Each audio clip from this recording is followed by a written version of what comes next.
Good morning. It's time to wake up, y'all. You're listening to the Armchair Quarterback Show. We're here weekdays on CBS Radio, YouTube Live, 8 a.m. Eastern, 7 Central, 5 Pacific. The Armchair Quarterback Show, your first choice for Southern sports talk. Good morning, Mr. Justin Waller. Good morning. I don't know much, but I know one thing. It's going to be a great day for me as I got the Preds, the Braves, and the Grizzlies all in full swing today. Hi, I'm Mac McGee, and I don't know much, but I know one thing. It may not be over yet, Florida Panther fans. What an ass whipping they put on Tampa Bay last night. You're listening to the Armchair Quarterbacks. You're crazy. Am I? Or am I so sane that you just blew your mind? It's impossible. Is it? Or is it so possible that your head is spinning like a top? It can't be. Can it?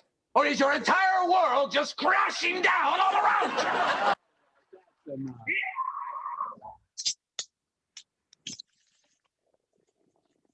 Armchair.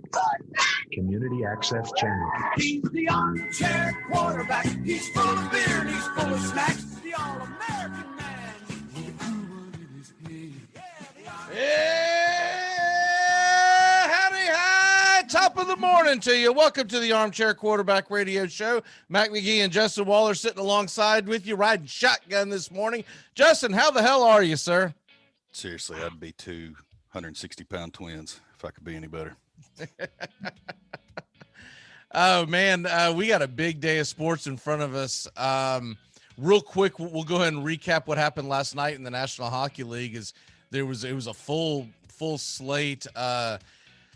I wasn't feeling the best last night. Had the sinus thing that always happens to me this time of year, but I kept my eyes pried open as I watched the overtime win with the Islanders. And I had to wake up this morning. I was on so many drugs. I had to make sure that I saw what I saw. It's like, did the Islanders win or was that a dream? So the Islanders have taken a 3-2 lead over Pittsburgh. Hell of a game in overtime. New York gets the W. So that series will go back to New York for a possibly series ending game 6 in a couple of nights. So we got that, but then of course the big one here down south is Florida and Tampa Bay. It's not over yet. Florida goes out there and scores 2 in the second, 2 in the third, and they win 4-1. Did you get a chance to watch any of it last night, or did you kind of like unplug since you're gonna have such a big day today? Yeah, I cheated. I unplugged. We had family night. I needed a break after Friday and Sunday night's Preds games. I seriously think I had, do they call it palpitations when you skip a beat? I mean, I really think I had some heart issues, an abnormal heartbeat that lingered on into yesterday. So I took it easy. I chilled, some much needed rest and relaxation, but I'm geared up for today. So look out Wednesday morning. And then also Minnesota went into Vegas, which I think that's of all the ones, that one surprised me the most. Minnesota goes in and beats Vegas 4-2. So that was a huge deal because I thought Vegas was going to end their season. And what didn't happen was, I'll tell you what, all the games, all the series up in Canada are kind of a snore fest. Winnipeg swept out Edmonton 4-3 last night. And then Toronto and Montreal. Toronto leads the series 2-1. I found it interesting that they're going to play a back-to-back. So they're going to play once again tonight in Montreal. And that's a quick turnaround for playoff hockey.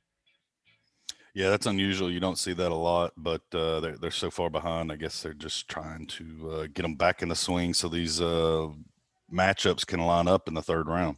Right. If not, you're going to have a monster delay, and it's going to be disadvantage for the Canadian teams. Obviously, they're going to be playing right into it, while whoever they're about to match up with is going to be real well rested.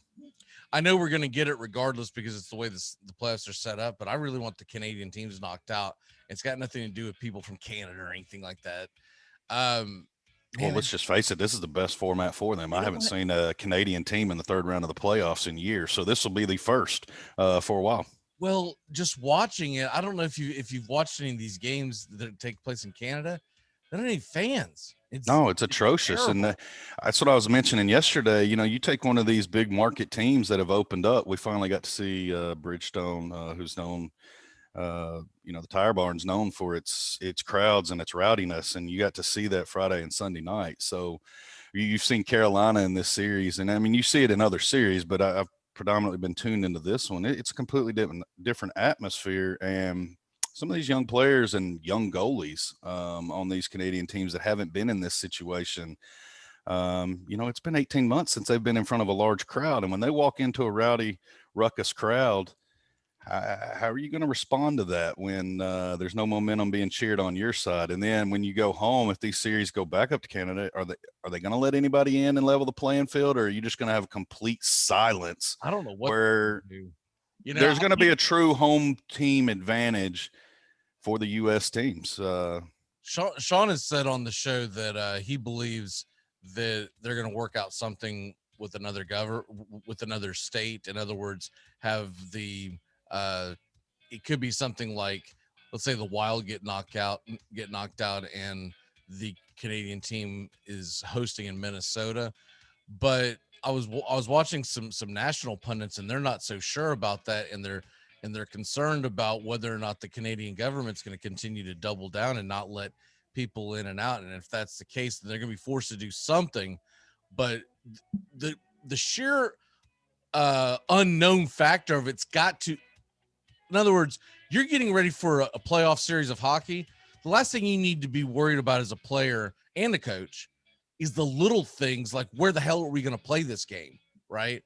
And so I think that could be a huge distraction in itself. And it is absurd at this point that they're not lifting the restrictions to be able to come in and out. I mean, especially for the hockey teams. I mean, come on. I mean, what is I mean, the way I see it, we scratched Canada's back last year when we sent all of our American teams up there to play in bubbles. So you scratch our back and send your teams down here to get annihilated by the U.S. Come on, bring it. And I think that's what's going to end up happening is that you're going to end up getting them playing down here. But I guess what I was getting is that there were some national pundits that were under the impression that it could still get worked out. The point being, if you're still working out the details, it could be a freaking disaster going into that round of the playoffs, right? So it's not a good look for any team that comes in, because they're going to be, like you said, they're going to be at a decided disadvantage. Because let's say they do play in Minnesota and they play in Minnesota's arena. I know Minnesota fans are like, whoa, we're not knocked out yet, but let's just say for argument's sake, their fans can't come across the border. So unless they just happen to live in Minnesota, they're not going to have any bit of a fan base. Now, I'm sure there will be hockey fans that live in Minnesota that will go to the game, but they probably won't pull for the Canadian team either. So it's going to be a kind of a weird thing going on there, unless that week, you just adopt them. You say, look, this week, let's say they end up playing in Nashville. Let's say Nashville gets kicked out, and this week the Toronto Maple Leafs are making Nashville their home. Could you see any Nashville fans going, screw it, I'm going to go buy some Maple Leaf gear and let's go? No, but I tell you this much: if it is the Maple Leafs, you will see a lot of them going to whatever U.S. state, because those guys will just take vacation. You cannot get tickets to the Maple Leafs.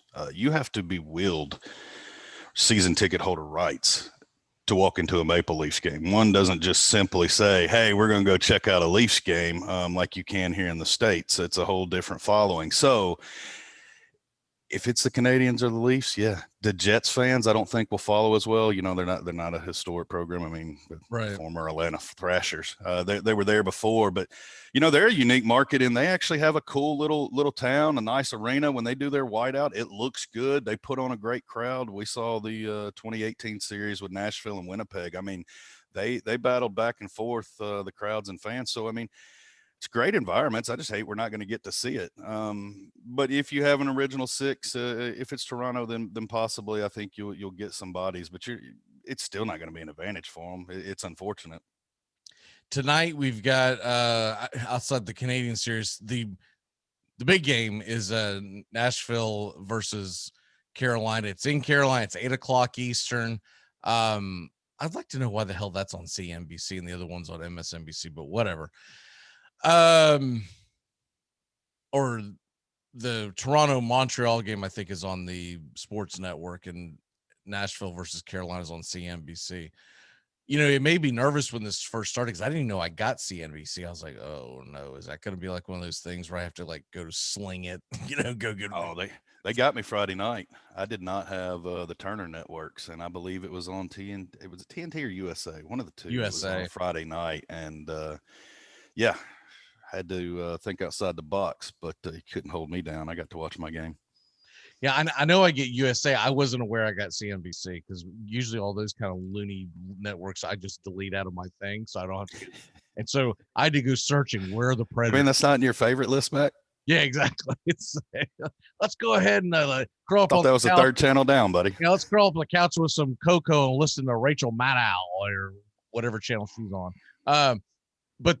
But I just had to search and I saw Preds and I went boom. I was like, yes, I actually get it. I was like, I didn't even think that part out because if it ends up on NHL TV, I don't have that. So I'll be struggling on that. I don't think it's on NHL TV after this round, so I think I'm going to be okay. No, the only thing that'll get kicked to NHL Network is like when you saw the double overtime game Sunday that completely took Colorado and St. Louis out of them. I mean, those fans got to see 15 minutes if they didn't have the NHL Network by the time the Preds Carolina game was over. So it is just used during the playoffs. It will be they will most likely kick to NHL Network if they have conflicts. Because it sucks because they used to have the NHL TV and then they still have NBA TV is absolutely worthless. Like there's nothing that comes on that and they still have that. It's just, I got a feeling in the next negotiation, they're going to see that the ratings have tanked completely out of that one. It's not worth investing in. So yeah, maybe they will swap it out. We will see. Yeah. I think NHL TV might go away. If they could get me NHL TV or NHL Network, I'd come back to the subscriber you're talking to. Yeah. I think the NHL Network might go away with ESPN and whatnot because ESPN might just start devoting more and more to it, and it's going to be the point where it's like, what the hell do we have on our TV, right? Well, I still think they'll keep it. I mean, it's going to be like MLB Network. They're going to have various games, a game of the week here or there, but there's still going to be the diehard fans that want to tune in and see coverage that ESPN is not going to plaster wall-to-wall hockey coverage. I mean, they're just not going to do it. I don't think they have the analysts. You don't think Stephen A. Smith is going to go leaning into the Toronto Maple Leafs Montreal Canadian series? Do a deep dive? You start tapping on them Russian Ukrainian toes. I was surprised. I was surprised to see that Stephen A. took LeBron James to task. Did you see that? I heard parts of it. So he took him to task because LeBron's always about being a social activist and yada yada yada.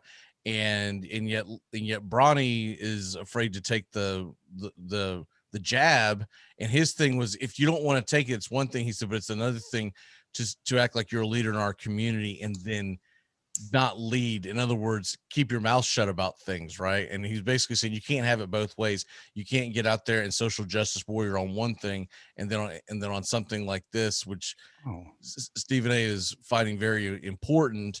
And I get it. No matter where you sit on the whole vaccination thing, I get what he's saying is that you can't have it both ways. You can't pick and choose when you think your voice is important. So I didn't expect Stephen A. to do that towards LeBron, but hey, speaking of crazy things going on in the world of sports, and it's been plastered all of ESPN, we might as well get into three guys in the NFL who are not at OTAs.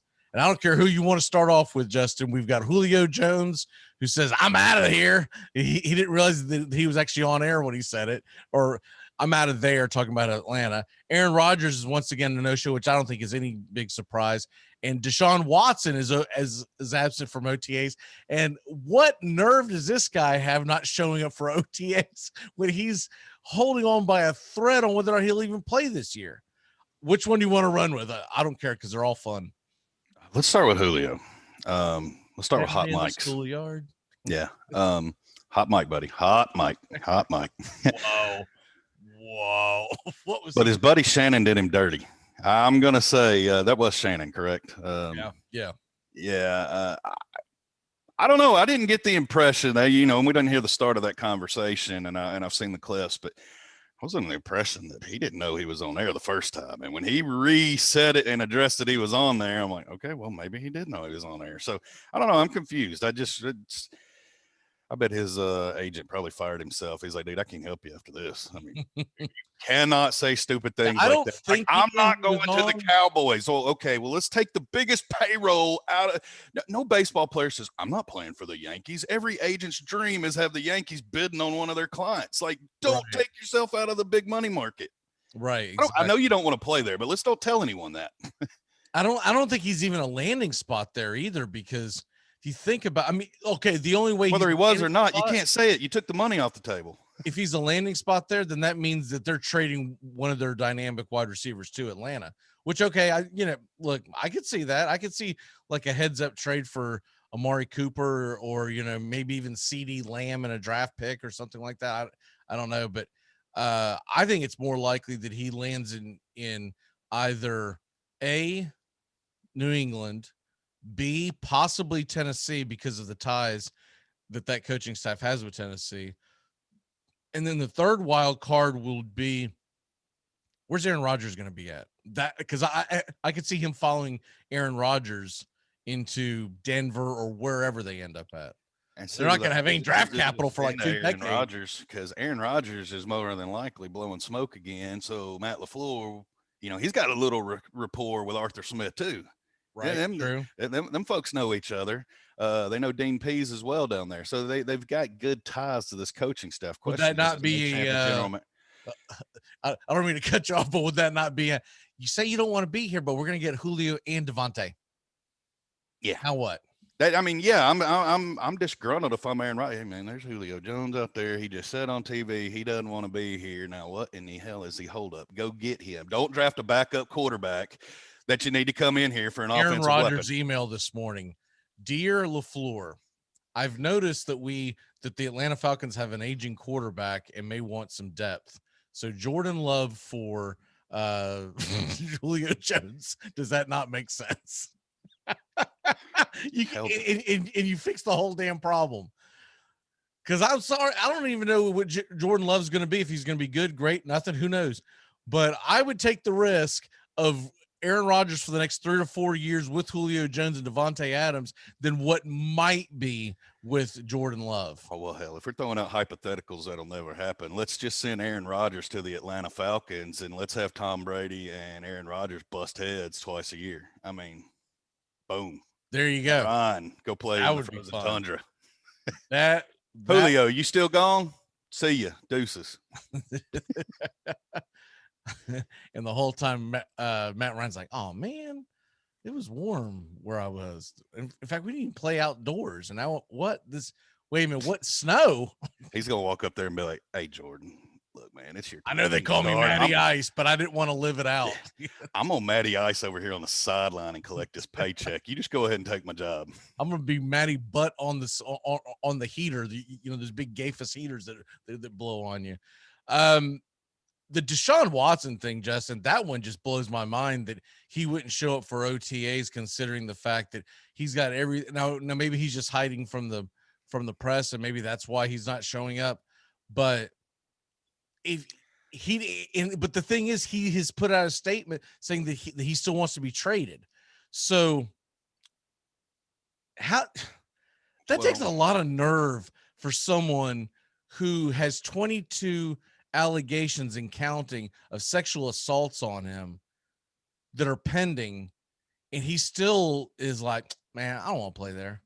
I'm out. You better want to play wherever the hell someone actually wants you to play, because at this point you're toxic. If he starts week 1, there's a good chance, Justin, let's say he doesn't get suspended, that you have protests by women's rights groups saying, why the hell is this creeper under center for us in week 1 with no retribution? Wow, that's a loaded response there. So I'm going to delicately step around this puddle. Well, just depends. I don't know that you will see protests for Watson. I don't know that you have the public buying into this. It's funny how, depending on which athlete gets accused of what, as to whether the trial by public opinion, how its verdict and that hammer is dropped. It seems like we have an innocent Deshaun Watson here. Nobody's really questioning or looking into him. So I don't know that you're going to see that blowback. I think, in fairness to everybody else, that it's blown back on. That you should. Let's find out if it is. What about Antonio Brown? Because it's not like he was ever tried he was suspended 8 games for 1, maybe 2 possible sexual assaults that he was accused of. Right? He's got 22, and I don't know what happened. He might be innocent of all 22. That seems like a lot to be innocent of. Like, if I'm him, I'm not letting this get pushed off till February. I want my name cleared now. That's what I'm saying. We're not pushing this because in my mind, the longer I drag this out, the guiltier I look when I have that many accusations stacked against me. I could see that. But by no means am I saying it's definitely, how dare he? Because I don't know. Something like this is a situation where you don't know if he is actually being set up, because if it's 22 people, what if they're all connected somehow? Like they're all with the same business and they're all like, if we all stick together, we can get a payday. I don't know, but that's also a terrible thing to assume about a group of 22 individual women, right? So it's just, and it would also be wrong for me to assume that the Houston Texans had a franchise quarterback until he said he didn't really want to play there no more because they traded away everything the way Bill O'Brien ran everything, and the ownership just wasn't for him. He wants out, and then boom, out of nowhere, we get all this. That would be, I'm not saying, and it's a disaster. No crazy as any of the other scenarios. We honestly do not know, and it's an absolute disaster if you put him under center week 1. Because, like I said, there's going to be protests. Now, they may not be big enough for people. Oh, first of all, the NFL might just snub them out. Well, back to the OTAs. Chloroform. You're not protesting anything. We're the NFL. But what I'm saying is, there's going to be at least one group that's going to say this is ridiculous. How are you starting him? And so it's going to cause issues. It's a terrible look for him to say, I'm not going to show up for OTAs.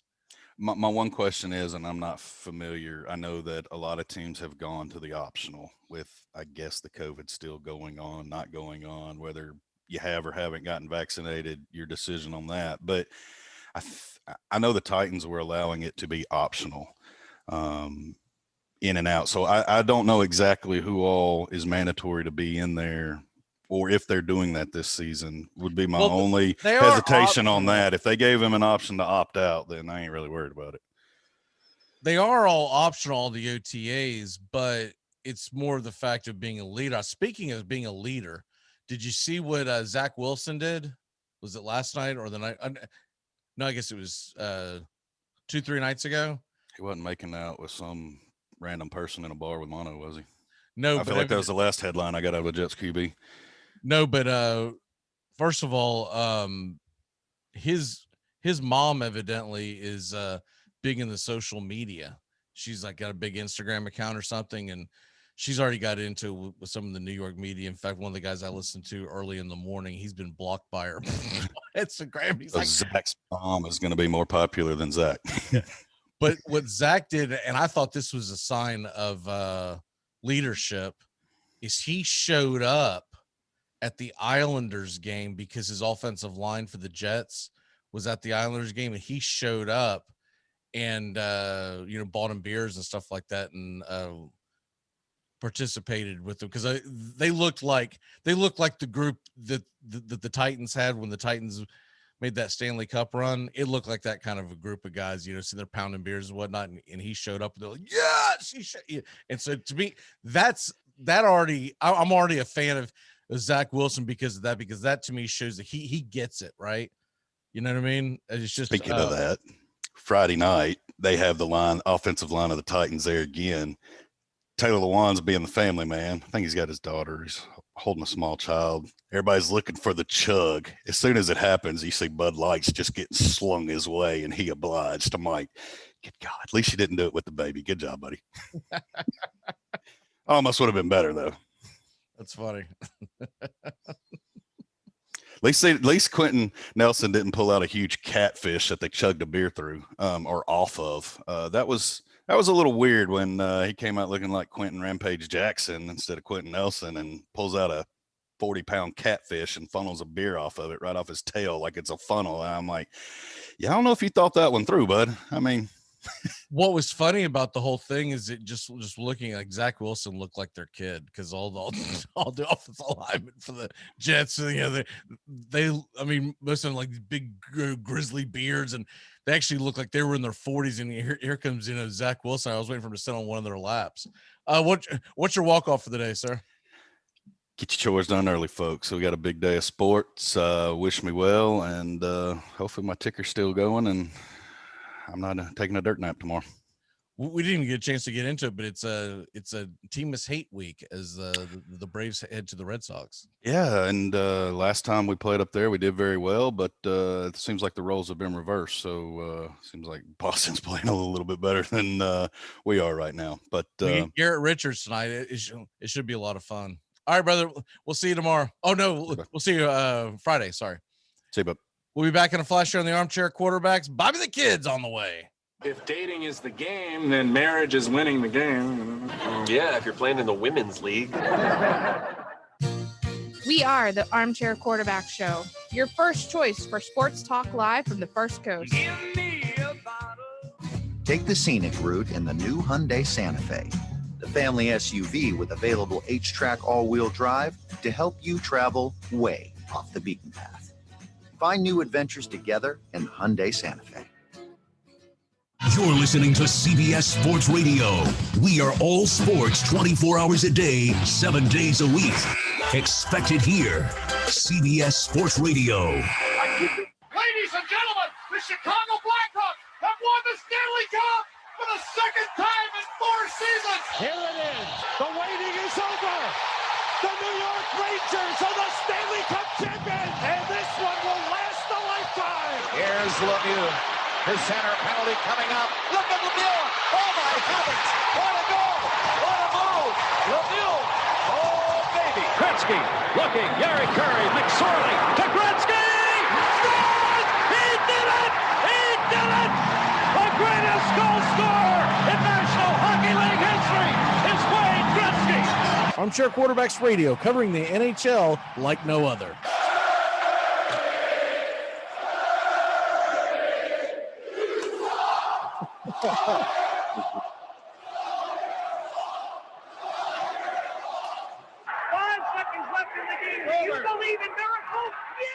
Armchair. It's time to jump into DraftKings. Go to DraftKings today at DraftKings.com. Golf, NASCAR, soccer, you name it. And of course, Major League Baseball, basketball, hockey, and football. Go to DraftKings.com. Listen to the Armchair Quarterbacks for DFS advice all year round.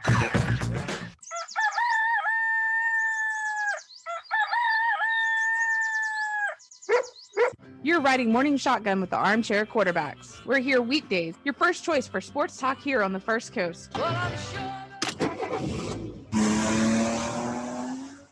Enjoy sun-drenched days, epic stays, and plenty of room to roam in Greater Fort Lauderdale. Our hotels, attractions, and restaurants have taken the Visit Lauderdale's Safe and Clean pledge, so you can relax and explore with confidence. When you're ready for that well-deserved staycation, our 23 miles of golden beaches await. Find wide-open spaces to hike, bike, kayak, and paddleboard. Visit your favorite attractions, then dine out in style in socially distanced dining rooms or al fresco on waterfront patios. Learn more at sunny.org.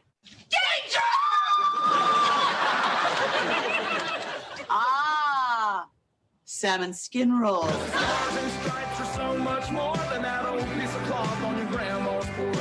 It gave us that American dream to be anything that we want to be. Good morning. Welcome back here to the Armchair Quarterbacks.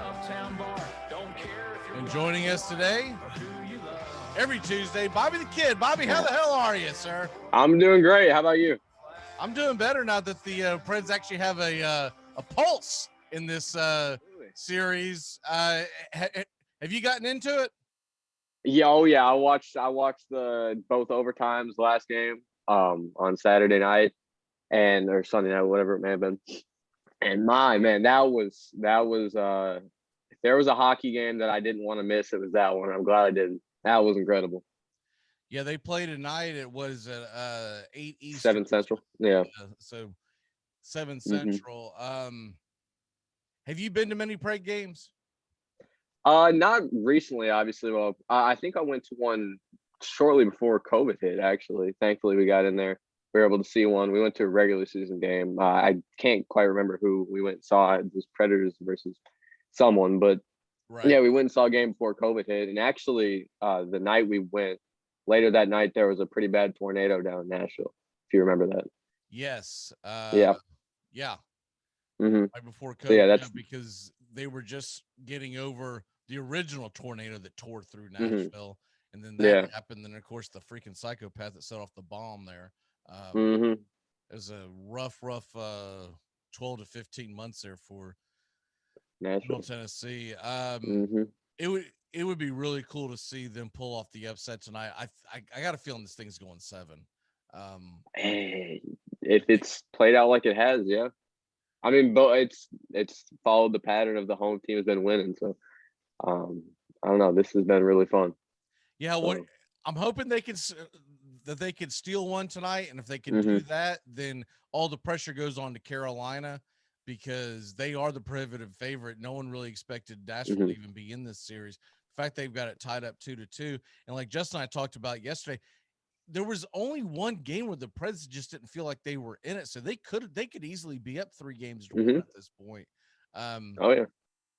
You don't want to consistently leave it up to overtime because any kind of funny bounce can go your way. But right now it's doing well. NBA, are you getting into that at all, or what series have your eyes on that one? I've been watching most of them, but specifically the Blazers Nuggets series, because as I told you, I'm a Blazers fan. So it hasn't been the easiest, to say the least. But it's 1-1. We're headed back home, back to Moda Center. I'm looking forward to it. Last night it didn't go too well. It just wasn't our night. CJ McCollum was off. Nurkic fouled out. Dame was pretty much the only player playing well. So it just wasn't our night. But I think this will be a fun series to watch. Did you stay up for the whole thing, or? Oh yeah, I mean, I started kind of not paying attention towards the end just because we were down about 15-20 with like 2 minutes left and the game was out of reach. We had all the backups in, so wasn't much to watch. Now I'm a Celtics fan. By default, that means my second favorite team is whoever plays the Lakers. And so I am really into the Lakers Phoenix series. I don't think Boston has any shot in hell of beating Brooklyn. They would have to have like serious injuries with Boston not even having Jaylen Brown. I don't know if they would have had much of a chance with Jaylen Brown, but I don't think they have a single chance in hell without Jaylen Brown. So that game's at 7:30. What I'm most disappointed about is the hell is the NBA doing putting 2 games on at 10 p.m. Eastern and then 10:30 Eastern? 2 of the better series. You got the Lakers and Phoenix, and then you got Dallas and the Clippers. Who the hell's staying up for that? I know it's a little earlier in your neck of the woods, but you got to realize most of the population of the United States is in the Eastern time zone, and they've got 2 games that they're putting on late. You couldn't put one of these games on earlier. It's dumbfounding to me. Not only that, I'm confused as to why they put the 2 games on at the same time. I think those are the 2 best games. I don't know why they wouldn't want them to be split up so everybody could catch both games. That just doesn't make much sense to me. And you're gonna have the city of Los Angeles split because if you're a Clippers fan, you're obviously gonna watch your team over the Lakers and vice versa. It makes absolutely no sense. I don't like the way the NBA stretches out their playoffs. I like the way the NHL does it, where they just get to it and they play night after night after night. The NBA's over here dragging this thing out because the Boston and Brooklyn game 2, game 1 was Saturday. There was no reason why they couldn't have played that last night. And so anyways, that's a different issue in itself. but you've got that going on. And what I've noticed, and here's the dumbest thing. So then tomorrow night, you've got Washington and Philly and Atlanta and the Knicks playing at the same time. I was like, why don't you stagger these just a little bit?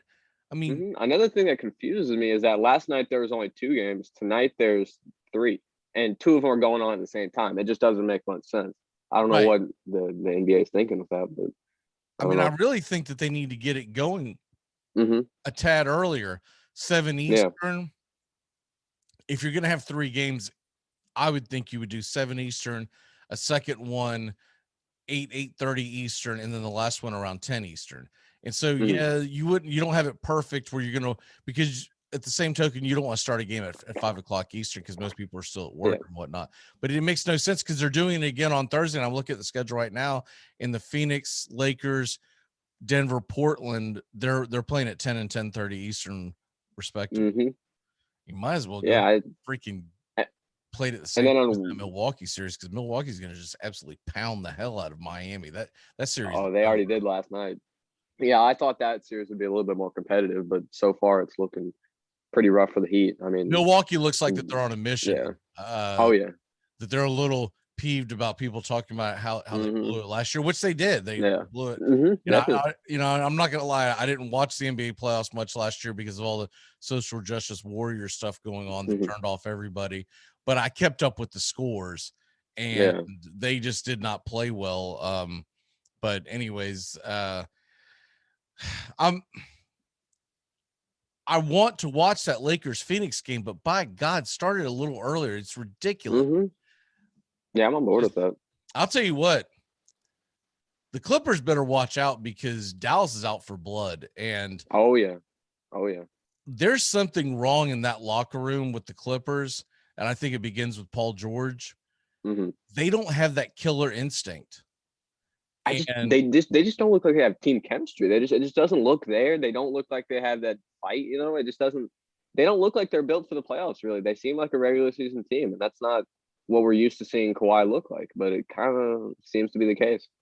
Kawhi's never been the alpha dog on any team. He's always he's been like the best player. Don't get me wrong. Yeah, absolutely. But his personality's never been the alpha dog. The problem is I think he's the alpha dog on that team, and so there's no leadership. Kawhi's just not a leader. He's just not.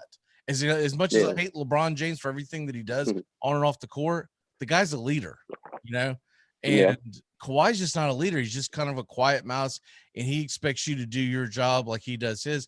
That's not how most NBA players respond. They usually respond to a Michael Jordan type, a Larry Bird type, a Magic Johnson, where the guy is sitting at a Kobe Bryant, a guy who's sitting at the front going, follow me into battle. And Kawhi does speak with his actions, but he doesn't do enough with his words. And I think that's what their biggest issue is.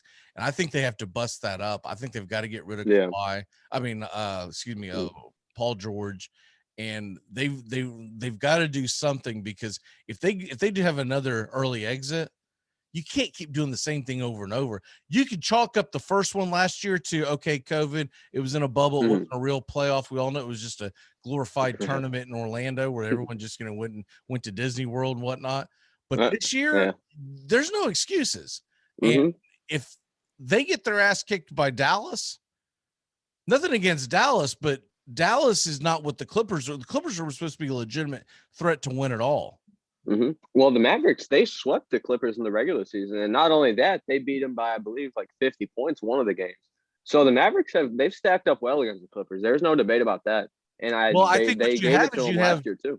Yeah, and to be honest with you, I think what you have is you have Luka Doncic, who is that kind of big wolf mentality where follow me into battle kind of thing. Whereas Kawhi, he's so much of a loner. He needs his secondary player on his team to be the one that actually galvanizes everybody, and it's just not happening. I tell you what, I think if they lose in this first round, because this offseason Kawhi has this player option on his third year of his deal. If they get it first round, I could very well see him opt out and go sign with another team, because he hasn't shied away from bouncing around from teams. I mean, he's already been on 3 teams in his career. It would not shock me at all if he got out of LA as fast as he could. Which is another thing. Miami or something. Right, which is another thing that's wrong with the NBA is that these players can move around too easily, and so fans get to where they don't have any allegiance to a team; they just follow a player, and that's not a lot of their mess. But let's go ahead and get into the NFL. We're going to talk the Seattle Seahawks today, and the Seahawks are a head scratcher to me because the talent they've had on the field, they should have made some really deep Super Bowl runs here in the last few years. And it seems like they always end up having an incredible regular season, and they haven't done much in the postseason the last few years. We all know that they won the Super Bowl back, 6-7 years ago. And, that's all fine and dandy, but I feel like Russell Wilson has got a team, and he's got some talent on his team that he should be going deeper into the playoffs, but we're just not seeing that so far. What's your gut feeling on the Seahawks for 2021? I think with all the concerns surrounding the team regarding the drop off in defensive talent with the guys they lost last year or this offseason, they lost a lot in the secondary. Their offensive line is still in very bad shape. Their defensive line dropped off a little bit as well. I see them ending up somewhere, and I know this isn't normal for Russell Wilson, but I honestly think they'll fall somewhere in that 500 range, whether that's 8-9, 9-8. But I think they'll end up somewhere around there. Wow. All right. Well, let's go ahead and dive into it. They start off at the Colts on the first game of the season, which is not an easy task by any stretch of the imagination.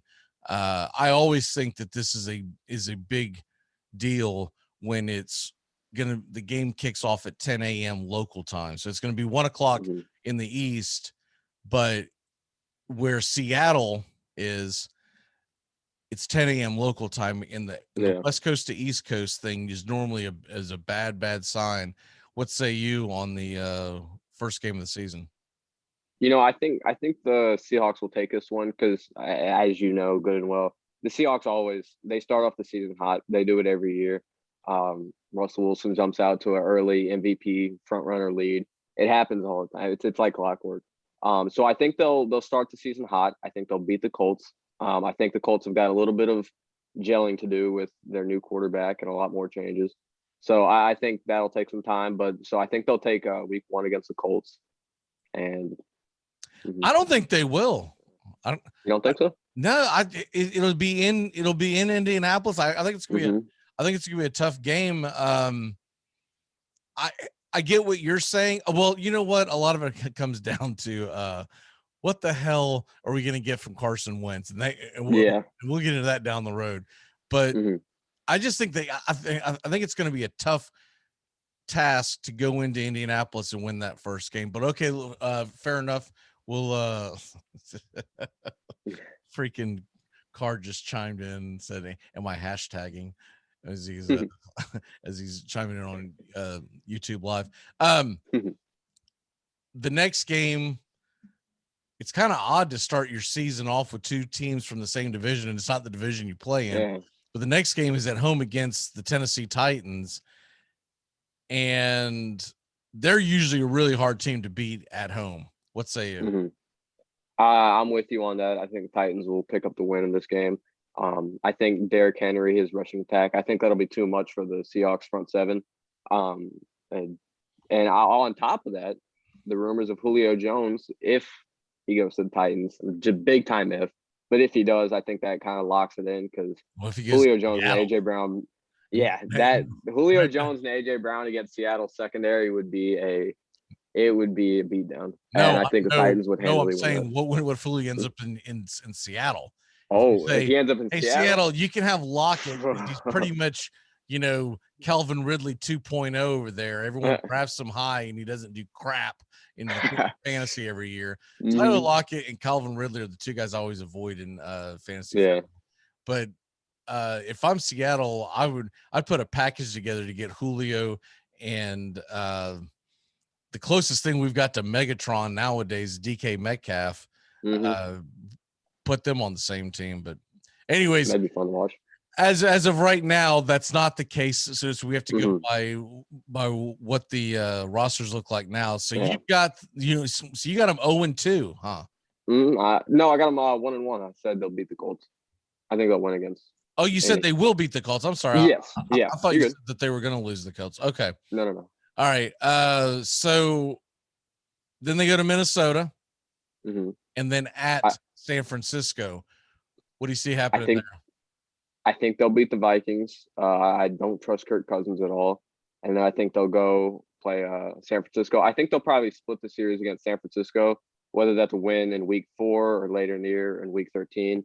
I still think they'll split the series. So I'll just mark that down as a win, and I'll leave it at that. But week 13, I'll give them an L against San Francisco. So you've got them beating the Vikings and the 49ers on the road? Yes. Wow. Okay. Now it could shake either way with the 49ers games, but ultimately I think they'll win one of the two. So I don't think the road games really matter that much. I mean, Seattle and San Francisco, it's not too far off. The times, like you mentioned earlier, it won't have too much of an impact on either team. So I think it could go either way. But I'll just because the Seahawks typically start off the year pretty hot, I'll give them the win in that situation. So in week 5 and 6, they're at home against the Rams, and then they're at the Steelers. What do you have going? It's hard to pick. It's hard to pick any team against the Rams. Honestly, I think the Rams are going to be one of the top dogs in the league next year. So I'm going to mark that down as an L for the Seahawks. Going on to the Steelers, I think they'll win that game. I don't think Ben Roethlisberger's really got it much anymore. There's a lot of their receiving core is very inconsistent. They've lost Pouncey, so their offensive line is taking a little bit of a hit. I think the addition of Najee will help a lot, but ultimately I think the Seahawks will still win. And that game is a Sunday night game. All right. So then Monday night, the next week, they're at home against the Saints. I don't know whether it'll be Taysom Hill or Jameis Winston starting for the Saints. Sorry. But I still think the Seahawks Yeah, I don't think so either. I think the Seahawks are going to win. I think the Saints are going to see a little bit of a down year. I don't really know how good Jameis is going to be. It's a big question mark. He's going to be eating them W's, man. Look out. Yeah, eating them W's and throwing 30 picks. So, no, I think the Seahawks will win that game week 7. Week 8 at home against the Jaguars. I mean, you got to have them winning that one. I know you say that, but every year, every team goes through it. They always have a weird loss to some random team. And I think, you saw it last year with the Giants. They picked up a win against Seattle. So I think the Jaguars, I think this game could go to any random team on the schedule. I just think the Jaguars kind of fit the role.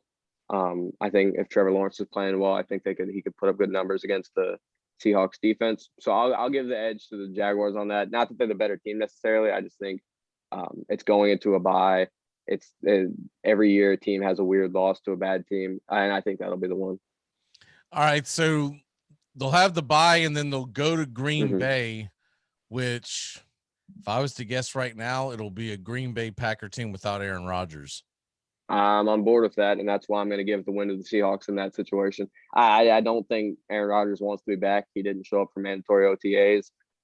He didn't have any praise at all for the Packers front office last night on ESPN. So I think if I had to guess, I think he wants out, and I think he'll get his way. And with that being said, I think the Seahawks will win that game. Arizona Cardinals come knocking on week 11 in Seattle. Are your boys going there and shock the world? Oh, they do it every year. It's becoming. You can ask any Seahawks and Cardinals fans. It's a yearly tradition. It seems that both teams, they cannot win at home against each other. Every time we go into Seattle, we seem to pick up a win. Every time they come to Arizona, they seem to beat us. Something's in the stadium that curses each other. I don't know what it is, but I think the Cardinals will win that. And yeah, we have. It seems that every year they have trouble beating us at home, and we have trouble beating them at home. So I don't expect that to change much. All right, and then week 12, which I think will be pivotal, it'll be a Monday night game at Washington, a very good Washington defense. Very. We don't know what the offense is going to look like per se, but it looked a lot better in the playoffs than I expected I think Washington is a dangerous team that a lot of people are going to Mm-hmm. overlook this year. What say you in week 12? Well, I think Washington wins. I think their defense is going to get after Russ a lot. I think he's going to be running for his life most of the game. It's probably the best front seven in the league against one of the worst offensive lines. You know how that goes. You saw the Giants even. They don't have nearly as good of a defense as Washington, and they were giving Russ trouble all game. And that game happened about the same time of the year. So I think Washington wins. I think it'll be just an amazing defensive performance from Washington, and I think it'll be a pretty low-scoring game. All right, so week 13 and 14 is we have to pick up the pace a little bit here. Okay. San Fran at home against San Fran, then at the Texans. How do you see that shaking out? So like I mentioned earlier with the split with the 49ers, I think they lose this game week 13. This is where they kind of hit their mid to late season slump like they do every year, it seems. And then after that, going to play the Texans, I think they'll win pretty handily. It's hard to pick the Texans against any team really this year with all the concerns with them. So I'll give them the win against the Texans. What do you attribute that mid to late season slump for every year with Seattle? I really don't know whether if it's I don't know. It just seems every year like before December, like after the mid-season point, they seem to kind of hit a slump and then they start to turn it up towards the end of the year. I don't know what causes it. It just seems to be the case a lot of times. But you know, whether it's the offensive line struggles, Russ being unhappy, the play calling for some reason getting worse. I don't really know what it may be, but it seems we see it a lot. So I think the 49ers will win that, but I think they'll bounce back pretty easily against the Texans. And then they got two really tough matchups in 15 and 16 at the Rams and at home against the Bears, which I think the Bears, by the time you hit week 16, will be obviously Justin Fields' team. Yep. A team that'll have a good defense, an offense that can probably be somewhat explosive. I'm not expecting them to all of a sudden turn into the 90s versions of the Rams or something. But I do think it's going to be an offense that's going to have some giddy up. How do you see those two games shaking out? I think this year, I think the good defenses will be the kryptonite of the Seahawks. So I think Rams and Bears will both beat them. I think, like I said, with their offensive line struggles, I think good defensive lines are going to be giving Russ trouble week in and week out. So I'm going to give the edge to both the Rams and the Bears in those games. All right, and then essentially a bye week at home against the Lions, as they'll be trying to fight kneecaps, but I don't think they'll be scoring touchdowns.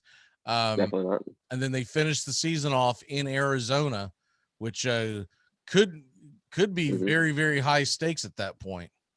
Absolutely. I think it definitely will be. But I do think the Seahawks are going to close out the season with 2 wins. I think they'll beat the Lions pretty handily, and I think they'll beat the Cardinals in Arizona like they always do. I think, Russell Wilson, he doesn't choke too much. And I think with the season on the line, like I expect it to be, needing a win in week 18, I think he'll get it. I think it'll be a fun game to watch, but I do think we'll come out on the losing side, unfortunately. So all in all, where do you have their win-loss record? I got them sitting at 9-8 right now. Wow. Okay. I'm actually. What about you? I actually have them at 11-6. Really? But I am look. Just so you're aware of this, I'm a huge Russell Wilson fan. He's just he's one of my favorite players to watch. Kyler Murray's turning into the same kind of player. I like seeing the little guys that can scramble. They're just it fascinates me to watch them scoot right past the big behemoths of the league. And if that week 18 is for like a playoff berth, that's going to be phenomenal. I'm going to call it right now. I think that game might be the one that ends up getting flexed, because with 7 playoff spots in both leagues now, there's a very good chance the Cardinals versus Seattle is for a playoff berth. I agree with you on that.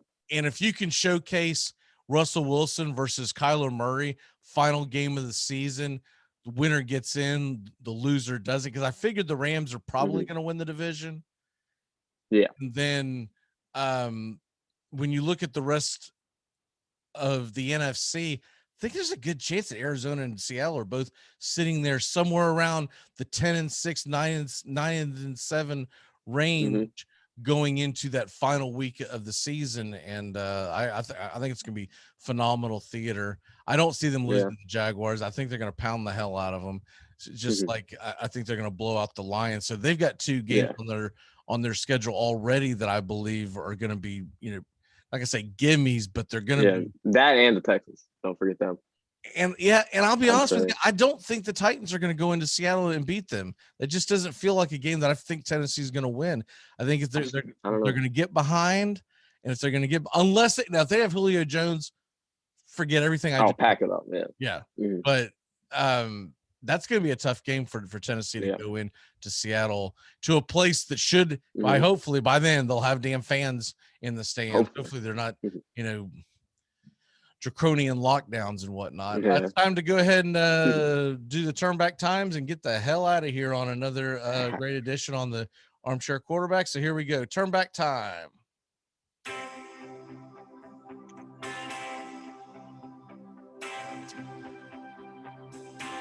On this date,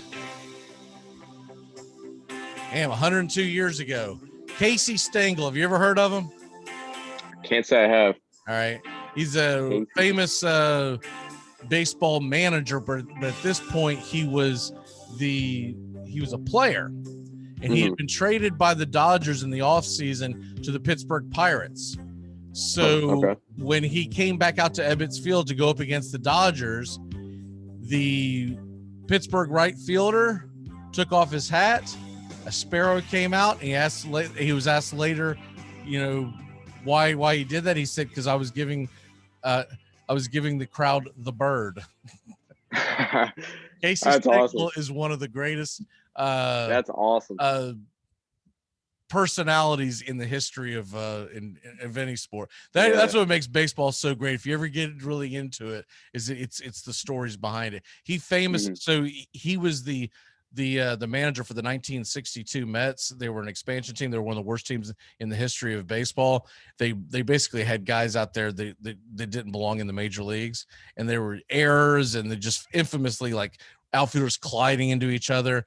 And he infamously said, like in game 4 or 5, can't anyone out here play this damn game in front of all the reporters? Of course, nowadays it would be like, how dare you kind of thing. Also on this date, 1941, Ted Williams raises his batting average to 400 for the first time.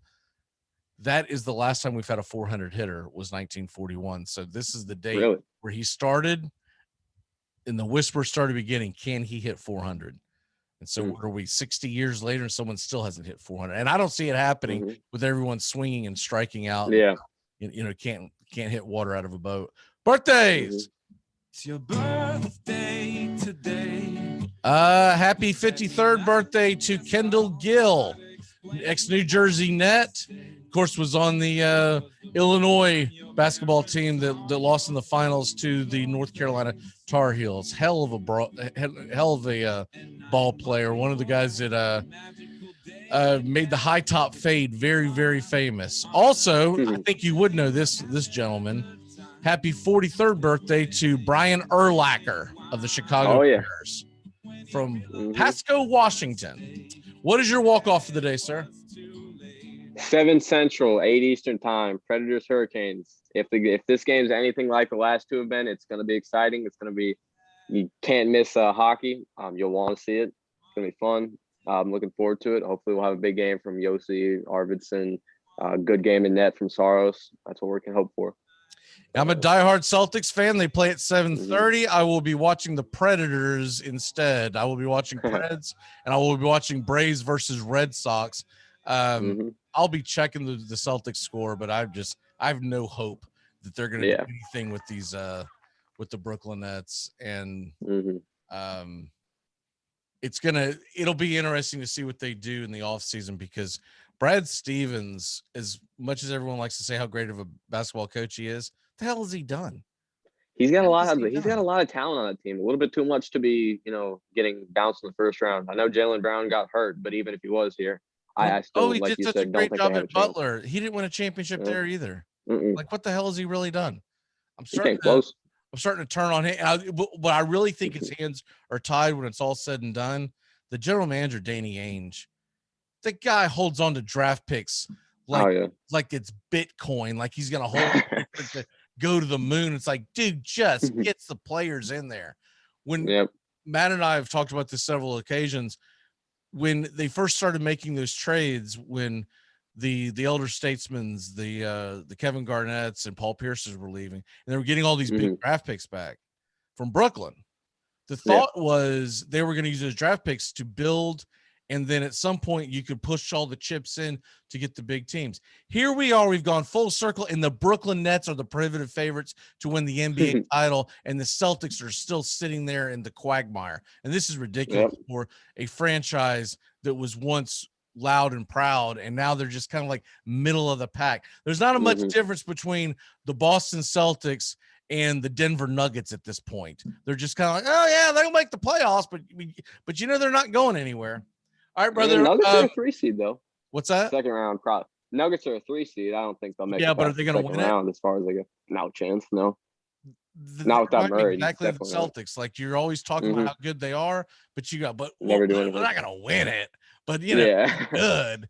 And if the Celtics had Jalen Brown right now, they would say, "Oh, they're good. They're good. They'd probably be a 4 or 5 seed and probably would knock out the Knicks or whatever." Yeah. But they're not going to win it. And it's programming note, just so you're aware too.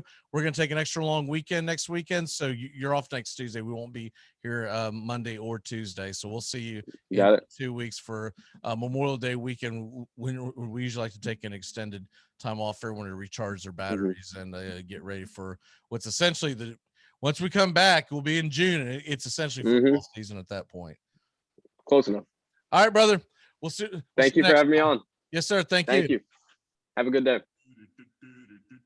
Goodbye, sweetheart. Well, it's time to go. We're back tomorrow with another show. Well, unless we're fired, we'll talk to you then. Goodbye, sweetheart. Goodbye. Goodbye. Guys and gals, it's time to go. We'll see you on the next show. Same bat time, same bat channel.